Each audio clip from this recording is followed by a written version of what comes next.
आज हम बताएंगे ट्यूब का बस्ट कैसे बनाया जाता है 1020 के। देख सकते हैं कितना बड़ा बस्ट है। हम इसको बनाएंगे। हमने इसमें कच्ची रबड़ लगा के अंदर से ट्यूब के साथ इसमें अंदर डाल दिए हैं। जैसे देख सकते हैं लगा दिए हैं। ये देखो कच्ची रबड़ अंदर से दिख रही है ना। अब इसमें हम सिलाई करेंगे। ये कच्ची रबड़ लगी है, एक बड़ा सा ट्यूब लगा है अंदर से। अब इसमें से देख रहे हैं हमने सिलाई करना स्टार्ट कर दिया है। अब सिलाई पूरी करने के बाद फिर इसके ऊपर से रबड़ लगाएंगे कच्ची वाली। देख सकते हैं सिलाई पूरी हो चुकी है। अब हम इसके ऊपर कच्ची रबड़ लगाते हैं।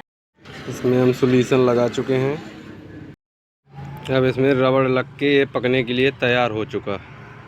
अब ये पकने जाएगा। अब ये हमारा पंचर पक रहा है।